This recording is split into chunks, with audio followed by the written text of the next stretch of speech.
Hello guys, welcome back to the channel. ఇప్పుడు time వచ్చేసి around 7:15 అలా అవుతుంది. ఇప్పుడైతే రూమ్ కూడా చెక్అవుట్ చేస్తే బండి వార్మప్ చేసి ఇప్పుడైతే మనం ఇక్కడ నుంచి కోయంబత్తూర్ అయితే బయలుదేరుతున్నాము.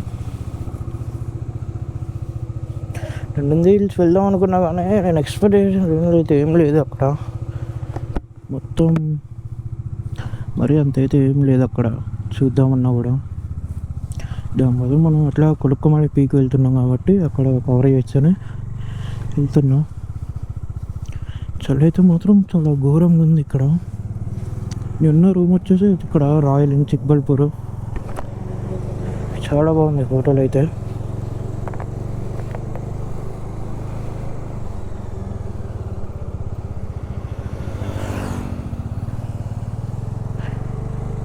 మనం ఇప్పుడు ఎట్లాగో నంది హిల్స్ రూట్ నుంచి వెళ్ళేది అక్కడ కవర్ అయిపోతుందని అయితే నేను వెళ్ళలేదు ఇంకా.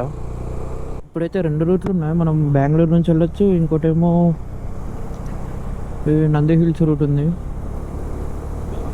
కెమెరాలో అంత కనిపించదు కానీ ఫాగ్ మాత్రం చాలా ఎక్కువ ఉంది. చలి కూడా చాలా ఘోరంగా ఉంది.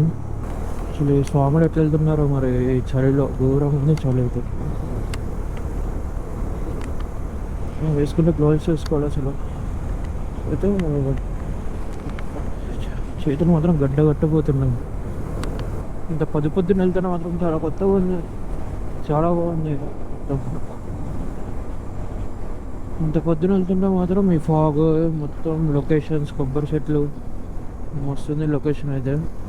మన ముందు కూడా 2 రైడర్స్ వచ్చారు. నేను ఇప్పుడైతే కోయంబత్తూర్ వెళ్తున్నా. ఈషా ఫౌండేషన్ ఉంటుంది కదా, అది ఆదియోగి స్టాచ్యూ శివుడిది. ఇప్పటికైతే వెళ్తుంటాం. మన డెస్టినేషన్కి 360 కిలోమీటర్స్ ఉంది. ఆల్మోస్ట్ 7 hours, 7.5 hours చూపిస్తుంది రీచింగ్ టైం. ఇవాళ వచ్చేసేది మన రైడ్లో ఫస్ట్ టోల్ గేట్ బెంగళూరులో. ఇప్పుడే చిన్నగా ఎండ కొట్టడం కూడా స్టార్ట్ అయింది, కొంచెం పెట్టుకుంది. అసలు చైన్ లూప్ చేయడం మర్చిపోయాను. చైన్ లూప్ చేయాలి అర్జెంట్. ఆల్మోస్ట్ 600 kilometers అయిపోయింది. అసలు 400 to 500 kilometers మధ్యలో లూపింగ్ చేయాలి. ఇప్పుడు నేను ఆగినప్పుడు అయితే కొట్టేస్తాను ఇక, కొంచెం బెంగళూరు సిటీ దాటిన తర్వాత అయితే. లేకపోతే ట్రాఫిక్లో ఇరుక్కోబోతాం మనం. ఎందుకంటే చైన్ లూపింగ్ ఒక్కనే చేసుకోవాలి, సెంటర్ స్టాండ్ కూడా ఉండదు కాబట్టి చిన్న ముందు జరుపుకుంటూ అయితే చేసుకోవాలి మనం. కొద్దిగా ఇబ్బంది అవుతుంది అంతే. అండ్ ఒకటి కాదు, 2 స్ప్రేలు కొట్టాలి. C1 C2 అని ఉంటుంది. ఒకటేమో చైన్ క్లీనింగ్, ఒకటేమో లూపింగ్. మనం ఇప్పుడు వెళ్ళే హైవే అయితే బెంగళూరు ORR ఇది. ఇక్కడ బైక్స్ కూడా ORR మీదకి. మన హైదరాబాద్ అయితే ఎలా ఉండదు కదా, ఎందుకంటే మన దగ్గర మొత్తం రేసెస్ జరుగుతాయి. అంటే మన ORR లెక్క అయితే లేదు, నార్మల్ హైవే లెక్కనే ఉంది ఇది. మన ORR అసలు సూపర్ ఉండదు. అది ఈజీ 120s, 130s. ఇక సూపర్ బైక్స్ అయితే టాప్ స్పీడ్లో కొట్టచ్చు ORR పైన. ఇక్కడ ట్రాఫిక్ కూడా ఎక్కువ ఉంది ORR మీద, చాలా ఎక్కువ ఉంది. ఎట్లాగో మనం నంది హిల్స్ వెళ్ళలేదు కాబట్టి బెంగళూరు అయినా వెళ్దామని అందుకే రూట్ చూస్ చేసుకున్నాను నేను. మనం రీల్స్లోనూ మీమ్స్లో చూస్తాం కదా, బెంగళూరు ట్రాఫిక్ తట్టుకోలేము. నిజమే, అసలు ఇంకా టైం 8 అయింది అంతే, ఇక్కడ ఫుల్ ట్రాఫిక్ ఉంది. అసలు లేటుగా బయలుదేరుంటే మాత్రం ఇక ట్రాఫిక్లో ఇరుక్కుపోయేటన్నాము. మంచి పని చేశారు నంది హిల్స్ వెళ్ళకుండా. లేకపోతే మాత్రం నా పని అయిపోయింది. మరి ఇంతగానో ట్రాఫిక్ మన హైదరాబాద్లో కూడా ఎప్పుడు ఇంతగానో ట్రాఫిక్ చూడలేదు నేను. ఇంత మార్నింగ్ అసలు టూ వచ్చింది ట్రాఫిక్ అయితే. ఇప్పుడే రోడ్స్ అన్నీ జామ్ అయిపోయినాయి. ఇందాక 1 kilometer దాకా జామ్ అయిపోయింది. పని రావడానికి 10 minutes పట్టింది. మనం అయితే బెంగళూరు సిటీలో కూడా ఎంటర్ అయిపోయినాం. అసలు సిటీలోకి రావద్దు అనుకున్నాం, కొన్ని సిటీలోకి వచ్చేసాం. మనం గూగుల్ మ్యాప్ సిటీ తీసుకెళ్తాం మనకే తెలియదు. ఇక్కడ మెట్రోస్ ఎంత పాతగా ఉన్నాయి, మరి దగ్గర నాకైతే లేదు. కొంచెం వెరైటీగా ఉంది ఇక్కడ మెట్రో. వచ్చేసి మన రైడ్లో ఫస్ట్ ఫ్యూల్ స్టాప్. నిన్న అట్లా అవ్వకూడదన్నా మళ్ళీ ఇప్పుడైతే ఫ్యూల్ కొట్టిస్తున్నా. 2 poles ఉందా.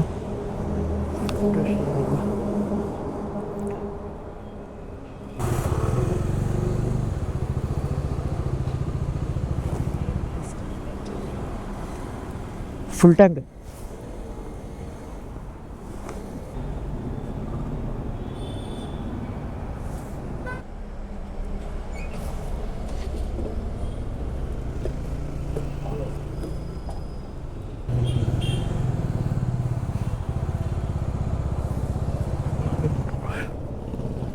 ఇప్పుడైతే మనం షూట్ అయితే కూడా కొట్టించేసాం. ఆల్మోస్ట్ 1000 పట్టింది కరెక్ట్గా. ఇక్కడికి వచ్చినంత వరకు అయితే మనకి 3000 అలా అయింది ఫ్యూయల్కి అంతే. ఇంకెంత అవుతుందో ఇంకా ఆల్మోస్ట్ ఇంకా 3000 కిలోమీటర్స్ ఉండొచ్చు మొత్తం లోన్కి. ఇప్పుడు 1000 కిలోమీటర్స్కి అయితే 3000 దాకా పట్టింది ఫ్యూయల్. ఇంకా 3000 అంటే ఆల్మోస్ట్ 15,000 దాకా అవ్వచ్చు మనకి ఫ్యూయల్కి. ఇదే మొత్తం మన లాస్ట్ బడ్జెట్లో ఎంత వస్తుందో ఫ్యూయల్ ఖర్చు. ఇది వచ్చేసి అయితే మన డేలో second toll gate. Bengaluru city దాటినామని అనుకుంటున్నాం మనం. ఇక్కడ నుంచి మనం మైసూర్ వెళ్ళొచ్చు, ఇంకా ఊటీ, కోయంబత్తూర్ మొత్తం ఇట్లా టోల్ ఉంది అనుకుంటా. ఇక్కడ బైక్ టోల్ ఉంది ఇక్కడ. మా ఇంటికి కూడా టోల్, మైసూర్ రోడ్కి టోల్ ఉందన్నమాట.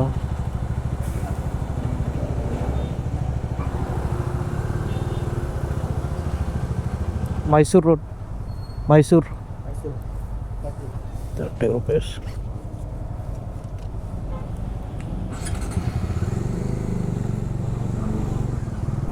నాకు తెలిసి ఎక్స్ప్రెస్ వే అనుకుంటా, అందుకే బైక్ కూడా టోల్ ఉంది. మన ఇండియాలో కొన్ని దగ్గరలోనే ఉంటాయి టోల్స్ బైక్స్కి, అంటే ఎక్స్ప్రెస్ వేస్ ఉంటాయి కదా, వాటి వరకే ఉంటాయి. నార్మల్ టోల్ రోడ్స్ అయితే ఏముండవు, కానీ ఎక్స్ప్రెస్ వే మాత్రం పక్కా ఉంటుంది. ఎక్కడైనా బ్రేక్ఫాస్ట్ చేయాలిగా, టైం వచ్చేసి అరౌండ్ 8:40 అవుతుంది. ఈ గూగుల్ మ్యాప్స్ అయితే ఏదైతే అడవుల్లో నుంచి పట్టుకుపోతుంది మొత్తం. కొన్ని ఉంటే మాత్రం ప్యాక్ అయితే సేమ్ ఎట్లుందంటే మారడమల్లి రోడ్లు ఉంటాయి కదా, అట్లుంది సేమ్. గోప్రో కూడా గురించి ఆడుకోవడం స్టార్ట్ చేసింది. మధ్యలో హ్యాంగ్ ఆగిపోతుంది. ఇది రికార్డ్ అవ్వట్లేదు, ఆఫ్ చేసినా అవ్వట్లేదు. బ్యాటరీ తీస్తే అప్పుడు సెట్ అయింది అది. మనం వెళ్ళే రూట్ అయితే మొత్తం చిన్న ఊర్ల నుంచి ఉంది. హైవే అయితే తగలేదు అనుకుంటాను అది తెలిసి. అందుకే 6 hours చూపిస్తుంది 280 కిలోమీటర్స్కి. అంటే మాత్రం చచ్చిపోవటమే. ఫైనల్లీ మనం ఆ చిన్న రోడ్ నుంచి అయితే హైవేస్ మీదకి అయితే ఎక్కేసినాము. ఆ లొకేషన్స్ మాత్రం మస్తు ఉన్నాయి ఇటు. కానీ ఎక్కువ ఊర్లలో మ్యాక్సిమం టెంపుల్స్ అయితే ఎక్కువ కనపడుతున్నాయి. సౌత్ ఇండియా అంటే మ్యాక్సిమం టెంపుల్సే ఉంటాయి కదా. ఇక్కడ కూడా గుడి, మొత్తం టెంపుల్సే ఉన్నాయి ఎక్కువ. కానీ రోడ్డు పక్కన కొబ్బరి చెట్లు, కొండలు, లొకేషన్స్ మాత్రం వేరే ఉన్నాయి. ఈ హైవే కూడా మస్తు బాగుంది, కొంచెం ఫాస్ట్గా వెళ్ళిపోవచ్చు. అసలు నేను ఇందాక టోల్ ఎందుకు తీసుకున్నానో ఎందుకో, అది అక్కడ నుంచి ఒక 5 kilometers వెళ్ళి ఏదో చిన్న రోడ్లలో వెళ్ళిపోయాం. ఒకసారి లొకేషన్ చూడండి ఎట్లుందో. 2 సైడ్లు కొబ్బరి చెట్లు, స్ట్రైట్ మొత్తం కొండలు. వీలుంటే ఇక్కడ ఒక డ్రోన్ షాట్ అయితే వేద్దాం. నిన్న దాంట్లో కూడా అసలు డ్రోన్ షాట్ అయితే వెళ్ళి మనం చూద్దాం. మనం ఇక్కడ ఇవాళ వెదర్ అయితే చాలా కూల్గా ఉంది. వర్షం పడేలా ఉంది. మా వర్షం పడకపోతే చాలు. అన్నిటికీ రెయిన్ కవర్స్ అయితే ఉన్నాయి, కానీ నాకే లేదు రెయిన్ కవర్. లేకపోతే మాత్రం మొత్తం తడిసిపోతాం. మళ్ళీ ఆరని కూడా ఆరవు. 1-2 days పడుతుంది మళ్ళీ ఆరడానికి. ఇది అంత హెవీ ఉంటాయి కదా. వర్షం పడకపోతే చాలు. లొకేషన్కి వెళ్ళిన తర్వాత పడుతుంది ఏం కాదు. 4.5 hours ఉంది. మనం కవర్ చేయాల్సిన కిలోమీటర్స్ వచ్చేసి 220 kilometers ఉంది. ఇంకా చలి కూడా బాగా పెడుతుంది. ఇంకా సరే అలా ఎండే రాలేదు అంతగా. ఏదో మార్నింగ్ ఒక 1/2 hour ఏమో చూసాను అంత ఎండని. తర్వాత అసలు ఎండ కూడా రావట్లేదు మొత్తం. టైం వచ్చేసి ఆల్మోస్ట్ 11 o'clock అయింది. నేను కూడా ఇప్పుడే చైన్ లూప్ చేసాను. అది కూడా మీకు టైం ల్యాప్స్లో చూపిస్తాను ఎంత కష్టమో. ఎందుకంటే నా దానికి సెంటర్ స్టాండ్ లేదు కాబట్టి ముందుకు వెనక్కి జరుపుకుంటే చేయాలి చైన్ లూప్. ఇప్పుడు చైన్ లూప్ ఎందుకు ఇంపార్టెంట్ అంటే మన బాడీలో మన హార్ట్ ఎంత ఇంపార్టెంటో మనకి బండిలో చైన్కి దాన్ని లూపింగ్ చేయడం కూడా అంతే ఇంపార్టెంట్. ప్రతి 500 kilometers ఒకసారి అయితే మనం లూప్ చేయాలి. లేకపోతే ఇంజన్ లైఫ్ అనేది తగ్గిపోతుంది. అప్పుడప్పుడు లూజ్ అయిపోయి తెగిపోయే ఛాన్సెస్ కూడా ఉంటాయి. మనం లూప్ చేసిన తర్వాత అయితే చాలా స్మూత్గా వెళ్తుంది బండి.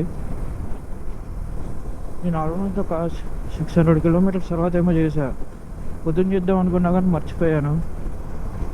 ఇంకా మన డెస్టినేషన్కి 200 కిలోమీటర్స్ ఉంది, 4 hours.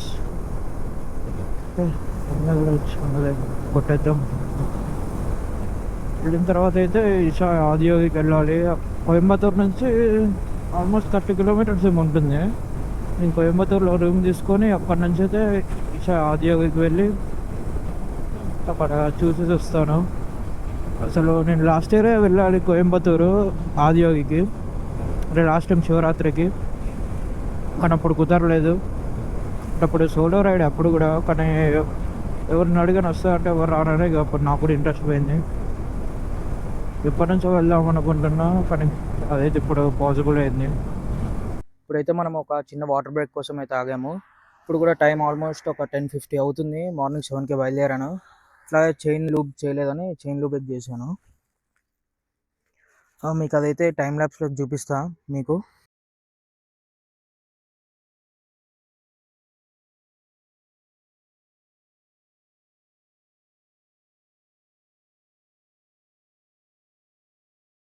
ఇక్కడ నుంచి మన డెస్టినేషన్కి ఒక 200 కిలోమీటర్స్ ఉంది. ఇంకొక 4 hours అయితే పడుతుంది కోయంబత్తూరు వెళ్ళడానికి. అక్కడికి వెళ్ళిన తర్వాత నైట్ అయితే మనం ఆదియోగి అయితే వెళ్దాము. అది కూడా సపరేట్ వ్లాగ్లో చూపిస్తాం మీకు. ఇది వచ్చేసి అయితే మన డే 2లో సెకండ్ టోల్గేట్. 2 టోల్గేట్లే తగిలినాయి ఇప్పటికి. నేను ఆల్మోస్ట్ 7 or 8 తగిలినాయి అనుకుంటా. అసలు నంది హిల్స్ నేను అనవసరంగా వచ్చాను. నాకు కూడా ఇప్పుడు కౌంట్ చేసుకుంటే డేస్ చాలా తక్కువ అయిపోతున్నాయి. నేనేమో ఎక్కువ రోజులు ప్లాన్ చేశాను. అంటే ఇక్కడ నుంచి రేపు మున్నార్ వెళ్తాం. మున్నార్లో ఒక 2 days స్టే అనుకోండి. అక్కడ నుంచి అలిపి టు వరకాల. అలిపిలో స్టే అనుకోలేదు, డైరెక్ట్ వరకాలలో అనుకున్నా. వరకాలలో ఒకరోజు స్టే, తర్వాత డైరెక్ట్ కన్యాకుమారి, ధనుష్కోడి, రామేశ్వరం, తర్వాత పాండిచ్చేరి. తర్వాత మా ఫ్రెండ్స్ దగ్గరకు వెళ్తారు, చెన్నైలో ఉన్నారు. అంటే నాకు ఏంటంటే ఈ ప్లాన్ అంతా అవ్వడానికి కారణం ఒక రీజన్ ఉంది. దాని తర్వాత ఏమో ధనుష్కోడి, పాండిచ్చేరి అనుకున్నా, కానీ ఇప్పుడైతే మొత్తం సౌత్ ఇండియా అయిపోయింది ట్రిప్. అదొక 5-6 daysలో నేను పాండిచ్చేరి కూడా వెళ్ళిపోతానేమో. అంటే మనం రైడ్ స్టార్ట్ చేసి అంటే 8 days అవుతుంది. నాకు ఇంకా 4 days ఖాళీ ఉంటుంది. అప్పుడు ఎక్కడ స్టే చేయాలో ఏంటో. లొకేషన్ మాత్రం వస్తుంది, కొండలు అవి. వెనక నుంచి చూస్తేనేమో డైరెక్ట్ హిల్ ఎక్కినట్టుంది. ఇక్కడికి వస్తే ఇట్లా స్ట్రైట్గా ఉంది, ప్లెయిన్గా.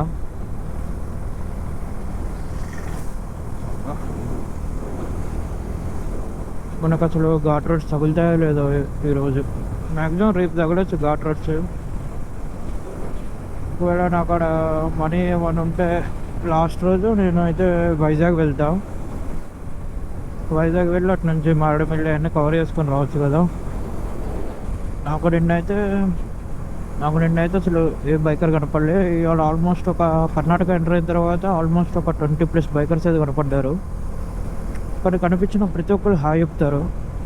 That's the way we respect each bikers. అంటే వాళ్ళు చెప్పకపోయినా పర్లేదు, మనం చెప్పాలి పక్క. మ్యాక్సిమం అందరూ చెప్తారు, ఎందుకంటే వాళ్ళు కూడా ఎంతో దూరం నుంచి వస్తారు. వాళ్ళకు కూడా తెలుసు హౌ టు రెస్పెక్ట్ బైకర్స్ అన్నది. కానీ మ్యాక్సిమం దాంట్లో అందరూ ఎక్కువ విత్ పిలియన్ ఉన్నారు. సోలో రైడర్స్ చాలా తక్కువ. మనం ఎక్కడికి వెళ్ళినా కానీ బైకర్స్కి అనేది కొంచెం రెస్పెక్ట్ ఉంటుంది. అంటే ట్రావెలర్స్కి, నార్మల్ బైక్ స్టన్స్ ఏం కాదు, కానీ ట్రావెలర్స్కి. కర్ణాటకలో ఎక్కువ మొత్తం కొబ్బరి చెట్లు, ఏంటి అరటి చెట్లు, ఇవే ఎక్కువ పండిస్తారు అనుకుంటా. మొత్తం అవే ఉన్నాయి. చెరుకు కూడా ఎక్కువ ఉంది ఇక్కడ. తాగితే షుగర్ క్యాన్ తాగుదామా? ఓకే, యాక్సిడెంట్ అయింది అనుకుంటా వెనక.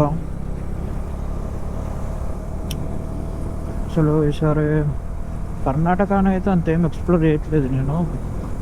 ఓన్లీగా ఆదియోగి అనుకున్నా. అసలు నేను చేంజ్ అనవసరంగా చేసిన ప్లాన్ని. నేను కౌంట్ చేసినప్పుడేమో 13 days వచ్చాయి, ఇప్పుడేమో మ్యాక్సిమం 7-8 daysలో అయిపోతుంది ట్రిప్. సరే అయితే సపరేట్ మళ్ళీ వస్తా కర్ణాటకకి. ఇక్కడ చాలా ఉన్నాయి. అసలు నా మెయిన్ కర్ణాటక నేను ఎందుకు చూస్ చేసుకున్నా అంటే ఆ మురుదేశ్వర్ ఒకటి, ఇంకోటేమో మార్వంత బీచ్ ఉంటుంది కదా, పక్కన రివర్, ఇటు సముద్రం, మధ్యలో రోడ్డు ఉంటుంది నేషనల్ హైవే. నాకు అది ఒక 5 years బ్యాక్ నుంచి ఒక కోరిక, అది ఒకటి చూడాలని. కానీ లాంగ్ డిస్టెన్స్ అయిపోతుంది. ఒక డేలో 750 kilometers అంటే అవ్వదు అంత ఈజీగా. మినిమం 15 to 16 hours పడుతుంది ట్రావెలింగ్కి. అందుకని అయిపోయా. ఈసారి సపరేట్గా కర్ణాటకని మళ్ళీ ఎక్స్ప్లోర్ చేస్తాను. అవి రెండు, ఇంకా కొన్ని ట్రెక్కింగ్స్ ఉన్నాయి ఇక్కడ నేను చూడాల్సినవి, అవి కూడా ట్రెక్ చేయాలి. ఎందుకంటే నేను ఇప్పుడైతే అంత ఫిట్గా లేను, ట్రెక్ చేసేంత ఓపికైతే లేదు నాకు. ఇది మళ్ళీ నెక్స్ట్ అయితే మహారాష్ట్ర ట్రెక్స్కి కూడా వెళ్ళాలి. 4 or 5 ట్రెక్స్ ఉంటాయి అక్కడ, అది కూడా వెళ్ళాలి. అది అయిపోయిన తర్వాత అదే ప్లాన్ చేస్తున్నా. కానీ అది మాన్సూన్లో చాలా బాగుంటుంది మహారాష్ట్ర. అది ఎక్కడ చూసినా కొబ్బరి చెట్లే ఉన్నాయి.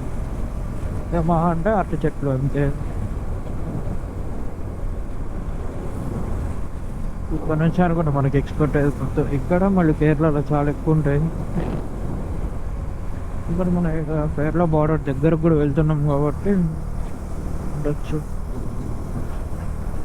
యాక్చువల్లీ ఇంతసేపు డ్రోన్ ఫ్లై చేద్దామని ఆగా, కానీ డ్రోన్ అయితే ఫ్లై అవ్వట్లేదు. అది క్యాలిబ్రేట్ అంటుంది. ఎంత చేసినా అవ్వట్లేదు. రూమ్కి వెళ్ళిన తర్వాత ఒకసారి యూట్యూబ్లో చూసి దాన్ని చేయాలి. అసలు లొకేషన్ మాత్రం వేరే లెవెల్లో ఉంది అది. But it can't do anything. Insta360లో ఏమో అంత రావు. అది పైన ఎయిర్ వ్యూ అయితేనే మనకి మస్తు కనిపిస్తుంది. అది ఇక్కడ వెనక ఉంటుంది లొకేషన్, మొత్తం చెట్లు, అసలు వాటరు వస్తుంది లొకేషన్ అయితే. మనం కూడా ఏదో అడవిలోకి అయితే ఎంటర్ అయ్యాము ఇప్పుడు. ఒక డెస్టినేషన్ 3 hours, 120 kilometers 3 hours అంట. అంటే మ్యాక్సిమం మొత్తం రోడ్ ఇట్లానే ఉంటుందేమో. ఇంకా చూడండి అసలు లొకేషను ఒక హిల్ నుండి వేరే ఉంది. కానీ డ్రోన్ ఒకసారి ట్రై చేయాలి అర్జెంటుగా.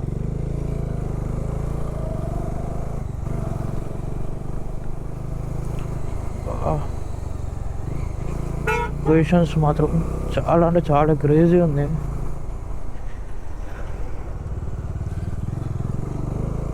ఇప్పుడు నాగే ట్రై చేద్దాం ఒకసారి. ఇది మాత్రం ఇక మనకి సెట్ అయిపోతుంది. మామూలు డ్రోన్ షాట్ కాదు, మంచి డ్రోన్ షాట్ వస్తుంది.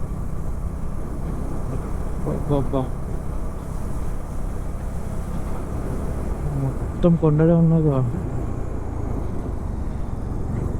ఇది కదా అసలైన కర్ణాటక అంటే.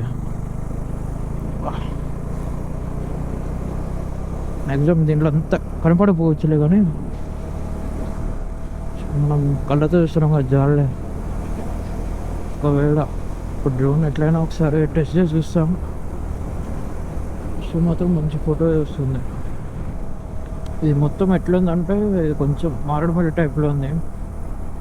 కానీ అక్కడికంటే ఇక్కడ లొకేషన్స్ మాత్రం వేరే లెవెల్లో ఉన్నాయి. మొత్తం చుట్టూ మౌంటైన్స్, పక్క నుంచి ఒక చిన్న రివర్ పోతుంటే వస్తుంది లొకేషన్ మాత్రం. వర్త్ ఇట్ కర్ణాటక వచ్చినందుకు అయితే, ఈ సీనరీ చూసినందుకు. ఇప్పుడైతే మనం తమిళనాడుకి అయితే ఎంటర్ అయినాం.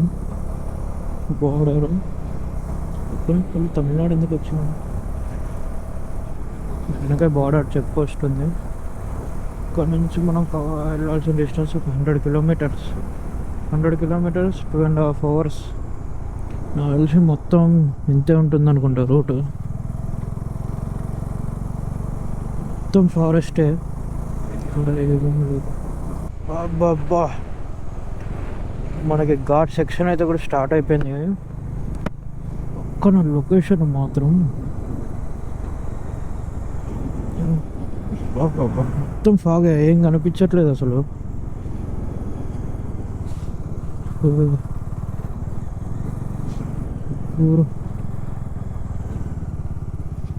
స్నాప్ తీద్దాము. తీద్దామంటే ఒక వ్యూ పాయింట్ కూడా లేదు ఎక్కడ. దేవస్థానం కళ్ళు తిరుగుతుంది అంతది.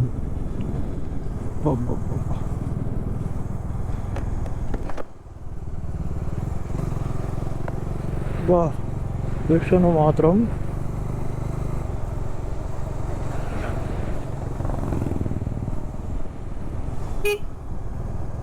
డ్రోన్ ఒక్కటి వచ్చుంటే మాత్రం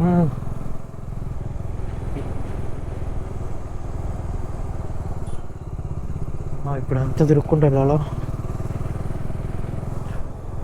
ఫిలిపిన్ బెంచ్ ఉన్నాయి పెద్ద పెద్దవి. లొకేషన్ మాత్రం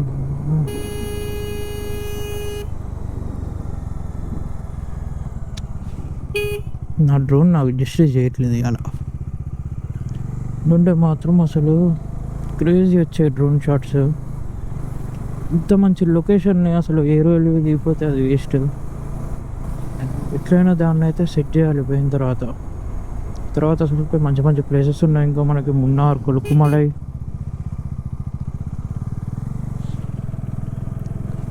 నంది హిల్స్ మిస్ అయితే ఏంటి, ఇవి చూసినాం కదా ఇక్కడ. దానికంటే బాగుంది అది. ఎంత ఎండిపోయింది, అదే బాగుంది. ఇంకా మనమైతే ఆ కొండ అయితే దిగుకుంటూ వచ్చినప్పుడు చాలా పెద్దగా ఉంది కొండ. ఇప్పుడైతే మనం బన్నారి అనే ఊరు రీచ్ అయ్యాను. ఇప్పుడు మనం ఒక మొత్తం కొండలు దాటొచ్చినాం కదా. అవే సత్యమంగళ అడవులు అంట. మనం చాలా మూవీస్లో చూస్తాం కదా సత్యమంగళం అడవులు. పుష్పలో కూడా ఉంటుందని. అది సత్యమంగళం అడవులు ఉంటాయి. ఇప్పుడు గుర్తొచ్చింది, అది ఆ మూవీలో ఉంటుంది, కిల్లింగ్ వీరప్పన్ మూవీలో సత్యమంగళం అడవులు.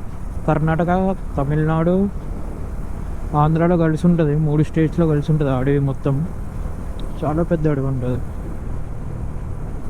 ఈ తమిళనాడు, కేరళలో అయితే అసలు ఇల్లులు అయితే భలేగా ఉండే. మొత్తం చుట్టూ పొలాలను మధ్యలో ఇల్లులు.